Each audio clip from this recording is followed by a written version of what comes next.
The information in this podcast is provided for informational purposes only. You should not use any information discussed in this podcast and related materials to make medical or healthcare related decisions. Always consult your physician or other qualified healthcare provider with regards to diagnosing and managing your medical condition. Any medications or treatments, including any discussed in this podcast, should be initiated and managed by a qualified healthcare professional. Welcome to Long COVID The Answers. Today's episode is entitled Long COVID and Other Viral Illnesses That Lead to Chronic Post-Viral Illness. I'd like to introduce Dr. Amy Proal. Dr. Proal is a microbiologist who studies how bacterial, fungal, and viral infections disrupt human gene expression, immunity, and metabolism. Her research also examines how human microbiome disturbance can cause chronic inflammatory illness. Dr. Proal is the President and Chief Scientific Officer of Polybio. Welcome, Amy. Thank you so much for having me. Amy, do you have any conflicts of interest to declare? No. Okay, good. Amy, what is Polybio? Polybio is a nonprofit research organization that I founded with my collaborator, Mike VanElzakker, who's a neuroscientist at Harvard Medical School. And we founded Polybio about 5 years ago to study what we've been calling infection-associated chronic disease, but which sometimes we now even call post-acute infection syndromes. Basically, what we're looking at is we're trying to understand the chronic consequences of infection, viral infection, bacterial infection, and fungal infection.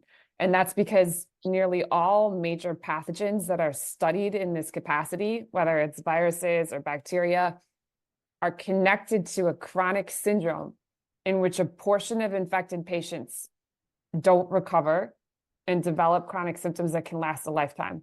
And so we were trying to better study those patients. There are millions of patients across the globe right now who are, in many cases, even bedridden from these conditions, these post-acute infectious syndromes. And we wanted to better understand what was wrong with them and how to treat them. So we've founded Polybio, and we're scientists. And what we do is we reach out to other colleagues in our space, other scientists and other people now even capable of running clinical trials.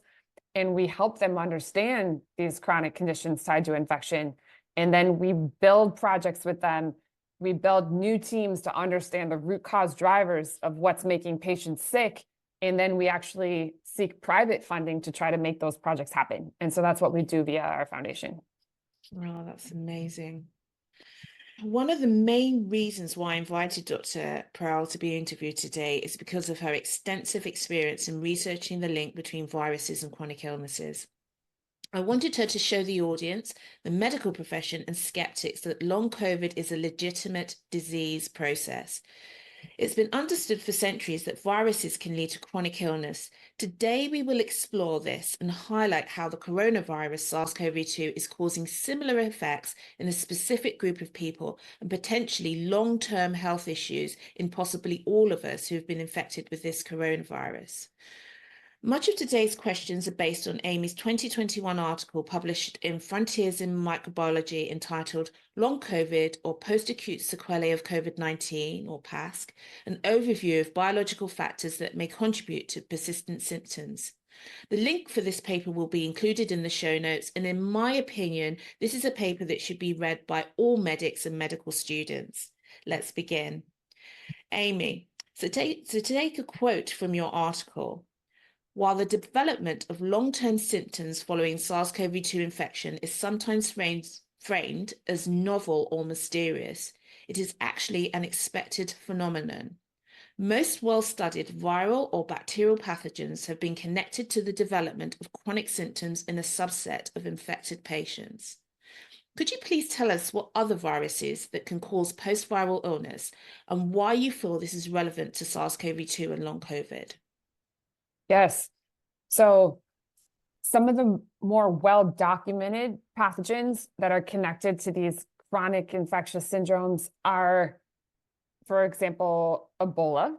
So I guess that's a good example to start with, is that in the Ebola outbreaks, especially those, centralized in Africa, a subset of patients began to be diagnosed with post-Ebola syndrome. And again, these are proportion of patients who they recover actually decently well from the acute Ebola infection, but then they start to develop a wide range of chronic health problems. So some of the key things that people were experiencing ranged from just debilitating pain and joint issues to problems with vision, all kinds of chronic issues. And so for a while, and this tends to happen after people develop chronic problems with an infection, it was considered a mystery, or people were like, what's happening? What do we do? And then a couple very proactive research teams actually started to collect samples from these patients that went beyond the blood. They got eye tissue samples, for example. They got semen samples. They even got breast milk samples from some of these survivors with chronic symptoms. And in many of those samples, they still found the RNA, the genetic material of Ebola virus. So it began to be understood that people who had chronic symptoms might still harbor reservoirs or a low level of the Ebola virus or its genetic material in their tissues, especially, or in their what are called in those patients anatomical sanctuaries. In other words, the virus is not, and this is true of many of these conditions in which people develop chronic symptoms after an infection. If people still harbor the pathogen, let's say, which is a very straightforward and one of the most highly researched areas in these conditions, I mean, this straightforward possibility that maybe some people with chronic symptoms just didn't fully clear the infection that made them sick in the first place, but that infection persists in a low level in their tissue. The key is that it may not be in their blood. And I think that leads to one of the confusions that can happen with these patients, because if these patients go to the doctor, or if they even go to a certain research lab and they're just looking for the pathogen's genetic material in their blood, it's not there. And so it seems like they're okay and there's nothing there, but the issue is that the pathogen may have moved into their tissue, and there it's persisting in this low level reservoir. And that's what seems to be happening with the post-Ebola syndrome patients. And what was interesting is that even then, people thought, okay, well, then these patients just have the genetic material of Ebola. Does it matter? Does the RNA still do something if they have it in this persistent state? But it's important to note that actually it's a couple of years ago now, there was a new outbreak, a new Ebola outbreak sparked in Africa. And when they sequenced the strain of the Ebola that was causing that new outbreak, it was almost identical to a strain of Ebola that had caused an outbreak years before. And so several independent teams concluded that that new outbreak must have been sparked by a chronically infected person who had carried Ebola throughout that period, potentially as part of a post-Ebola syndrome case, right? So you have Ebola that's now explored in that capacity. Zika is another virus that we're familiar with. Post-Zika syndrome is another one of these chronic conditions. Dengue has been connected to post-dengue syndrome, in which a subset of patients develop chronic symptoms after infection with dengue. And then on the bacterial pathogen side, you have Q fever, which has been tied to Coxiella infection, has been tied to chronic symptoms and chronic syndrome development. And then the tick-borne or vector-borne pathogens, which are really understudied, like Borrelia, Bartonella, Babesia, Rickettsia, all also tied to chronic symptoms in a number of people. So the truth is that if you actually start to study a pathogen and labs go ahead and track people after an infection and begin to potentially collect their samples, especially tissue samples, and to dig deeper into these patients, it does seem like most pathogens are connected to chronic symptom development in at least a small subset of patients who get that infection. And I should add, that the herpes viruses last. Like the herpes viruses, like Epstein-Barr virus, HHV6, cytomegalovirus, those are persistent viruses by definition. They're persistent DNA viruses. And yet, most of us harbor herpes viruses, and they're kept in a latent state. They're kept in check by our immune systems. But in some patients, it clearly seems that the herpes viruses are able to emerge from a state of latency and drive more chronic symptoms and more types of chronic disease. So technically, the herpes viruses are also players in these infection-associated or chronic conditions in which people are not recovering or doing okay after an infection. Thank you. Scary. Yeah. What is viral persistence? That's exactly what I was talking about before.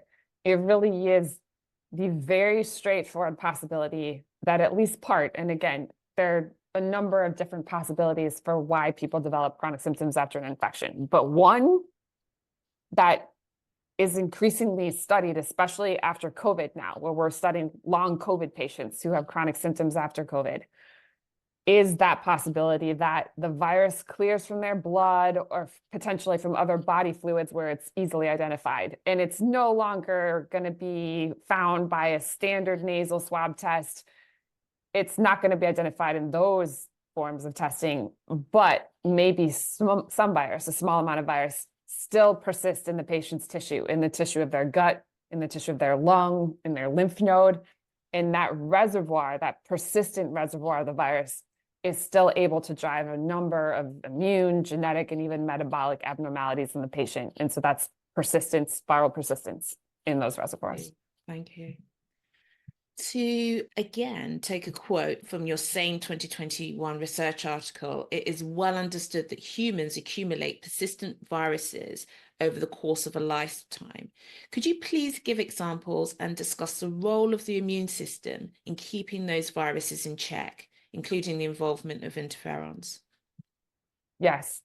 So that's where, especially the herpes viruses that I mentioned before, those DNA viruses are some of the most commonly studied pathogens that are just understood to be accumulated and picked up by people over the course of their life. So most people acquire, for example, Epstein-Barr virus. In some cases, they get it, that's mononucleosis. So for example, the kissing disease that sometimes people get in college when they get mono, well, that's Epstein-Barr virus that drives it. And the thing is, once you have gotten mono or Epstein-Barr virus, it now stays in your system. You have that virus for the rest of your life. So, for better or worse, it's now in your body. The thing though is that in people who don't develop symptoms, the virus is kept in a state of latency. It's kept in check. So the immune system is monitoring and saying the virus could potentially create more proteins and begin to cause more problems. The immune system says, no, I'm not going to let you. And it keeps it in check in a state of latency. As you mentioned, interferons are signaling molecules that are part of the immune response, part of what's called the innate immune response, which is a basic, important part of just control of most organisms in the human body. And the interferons have a particular viral signaling effect that keeps viruses in check. So if you have robust interferon signaling, which is part of this innate immune response, those interferons are going to be circling and keeping, let's say, a virus like Epstein-Barr virus in that state of latency. But the problem is, if you have another issue that depletes or interferes with interferon signaling, and for example, that could be a new infection. So SARS-CoV-2, for example, creates a number of SARS-CoV-2 proteins downregulate or disable interferon signaling. It's a really potent disruptor of interferon signaling. So let's say you get SARS-CoV-2, now your interferon signaling that was keeping that herpes virus in check goes down or gets dysregulated. That can create an opportunity for that virus that was in a latent state to activate and now potentially infect a new site, infect a new nerve, or create proteins that start to cause problems. And then again, now it becomes more of an active virus. So we have this constant dynamic where we acquire these viral pathogens throughout our lives, and we hope that our immune systems are strong enough to keep them in check. And yet the other infections and other exposures that we get, or simply stressful events, or other things that can impact the immune response, are always shifting the way that we might be able to manage those viral infections that we acquire over time. And the thing to consider is that some of these infections can be acquired in the womb. So it's still an area of study, but it's possible to pass a herpes virus to the fetus in the womb. So for example, if the mother's infected by the infant as it's growing in the womb may also just acquire that virus. So it's actually possible to even be born already with some of these viral passengers, which means that it's interesting to think about the fact that the diseases that these viruses are capable of causing may run in families in a sense, because we're passing viruses technically, especially down the maternal line. And so sometimes if we see illnesses or chronic conditions run in families, it doesn't only have to be because of the human genome and our human genetics, which also do dictate chronic disease, but it could also be in some instances because of the passing of pathogens that we pass amongst families as well. Beautiful explanation, great clarity there. How might viral persistence cause long COVID? Yeah, that's a good question. So again, if someone, let's say, doesn't fully clear the virus from their tissue, there's a number of things that could potentially happen, a lot of which are under study right now. In fact, that's a lot of what the teams we're working with through Polybio are studying at the moment.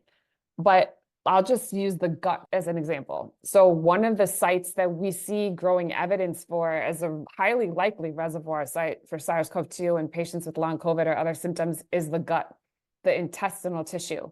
One of the reasons for that is likely because the virus gets into the gut in a lot of patients. So we all know that despite early thoughts that SARS-CoV-2 was just a respiratory virus, it can actually infect pretty much every tissue of the human body. And in many people, it does get into the gut. I mean, many people have GI symptoms and actually just know this. And the gut lining also is really dense. In fact, it's the area of the body that most expresses the ACE2 receptors that SARS-CoV-2 uses for cell entry. So it's just this really ripe area for infection, the intestinal lining. And the gut is a known reservoir site for other viruses, even, for example, for HIV. Let's say SARS-CoV-2 persists in the intestinal tissue, which we've seen now in a couple studies. We've found, for example, there's a team at University of California, San Francisco that got gut or intestinal tissue via a biopsy procedure from patients with long COVID and found SARS-CoV-2 spike RNA in that gut tissue up to 600 days after initial infection.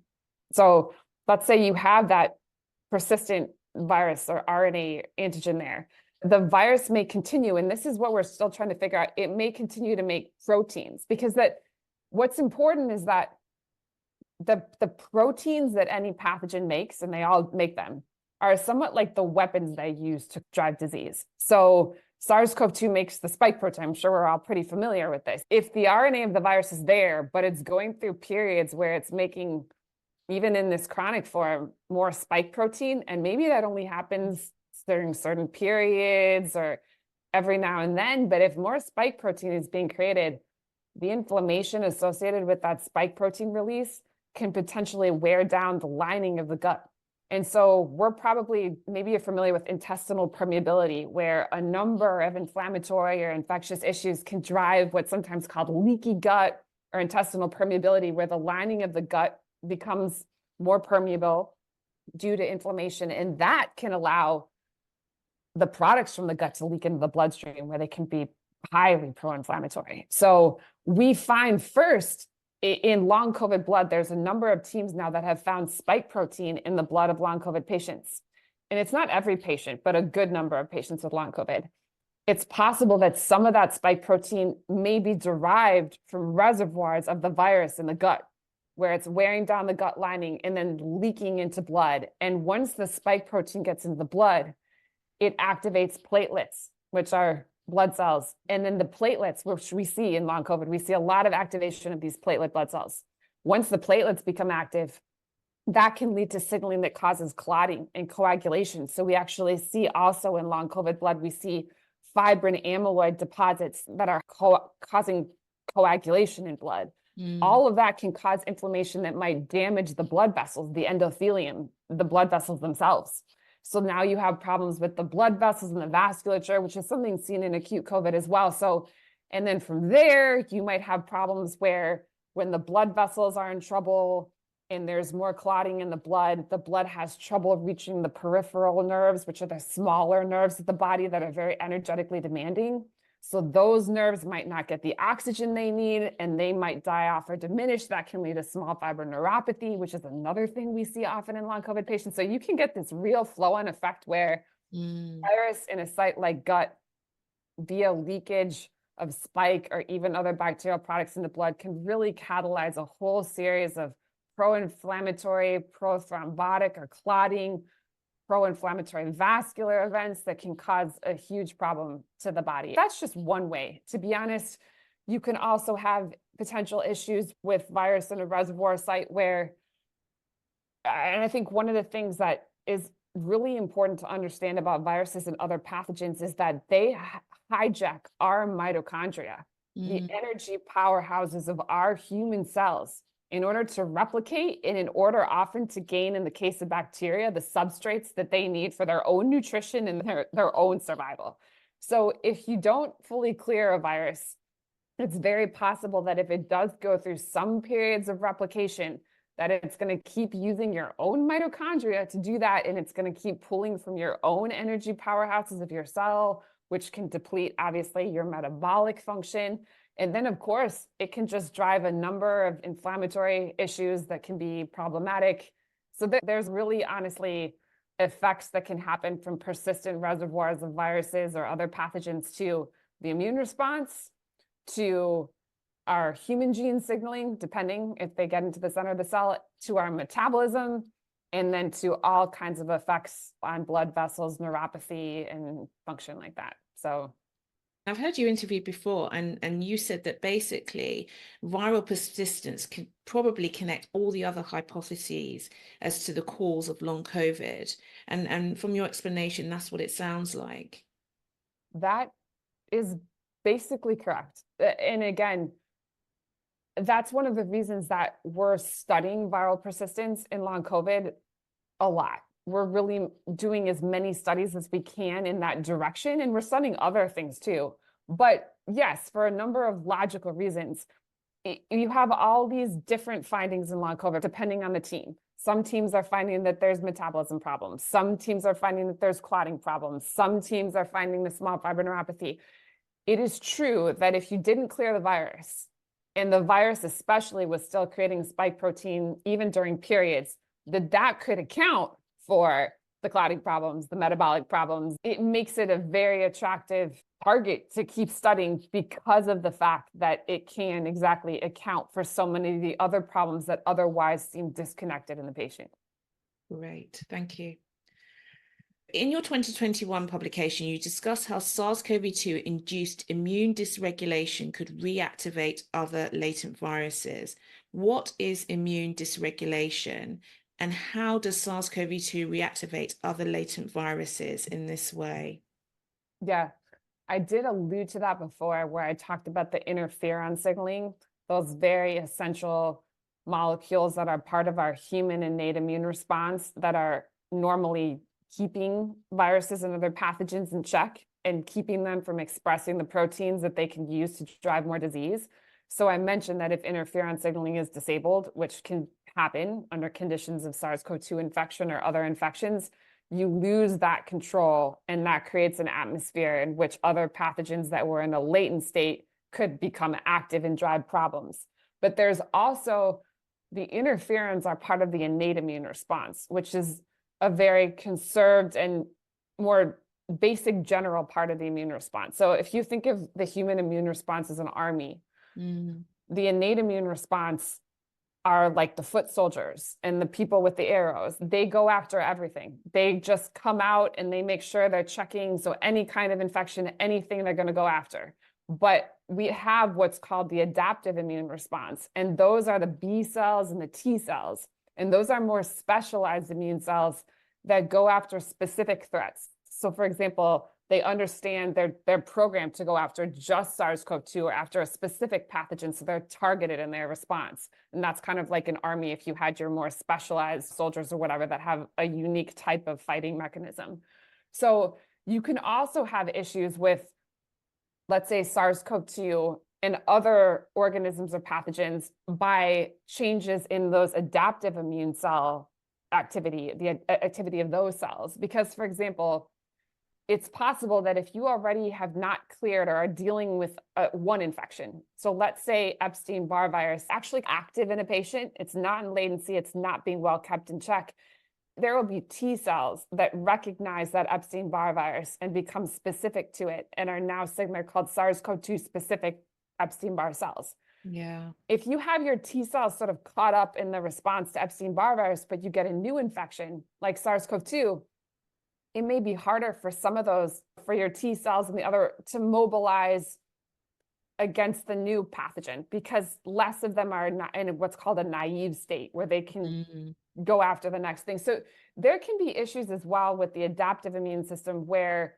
each subsequent infection or hit that a person gets that might contribute to chronic symptoms can tie up parts of the T cell and B cell signaling or modulate them in ways that might make the immune system respond in a more dysregulated or less precise way to the next infection. So honestly, the overall takeaway is that it's important to consider that SARS-CoV-2, let's say in long COVID, or kind of an infecting pathogen that's driving chronic symptoms. The chronic symptoms could be caused by that pathogen, let's say just not clearing and persisting in a reservoir, or maybe that infecting pathogen like SARS-CoV-2 is doing something to the immune response, to interferon signaling, to B cell signaling, to T cell signaling, that's causing another latent pathogen to be able to gain more of a foothold. Or both things could happen in someone. And that's the thing, is every patient may be somewhat different. And I think that's what's important to understand with these post-infection syndromes. Each patient might have somewhat different manifestations of chronic symptoms. So some people might harbor the initial pathogen. Some patients may be dealing more with reactivation caused by the initial infection.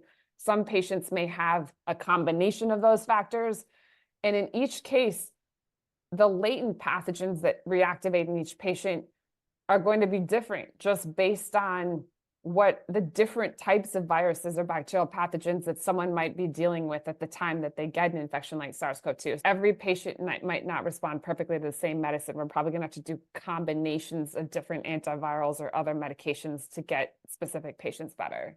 Again, citing your 2021 paper, you remind us of how herpes viruses, such as Epstein-Barr virus, the monomer, which can cause leukemia, cytomegalovirus, which is associated with breast cancer, and others, such as human papillomavirus, which causes cervical cancer, are recognized as cancer-causing viruses.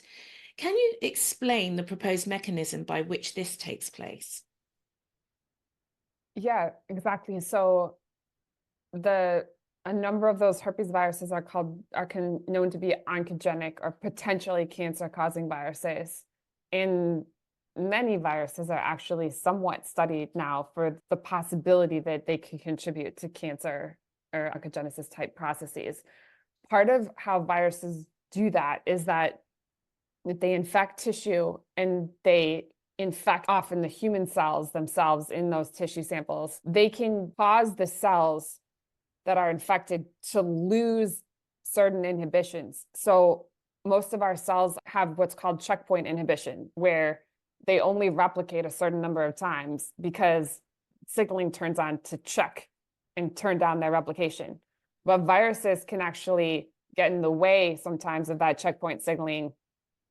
And that means that the cells don't get that signal, and then they can keep replicating and replicating. And if cells replicate often, that can be, for example, the basis of the formation of a tumor. There's a number of mechanisms by which viruses do that, but really key there is that they're taking what our human cells do, and their proteins are interfering with the human programming that should keep those cells from replicating more or from expressing more inflammatory or other signaling molecules that are part of the signaling that drives cancers. And so really they're, in simple terms, hacking our human cells in ways that lead to cancer type processes. This makes me not want to go outside. I'm going to have to do a program where we talk about how viruses are positive.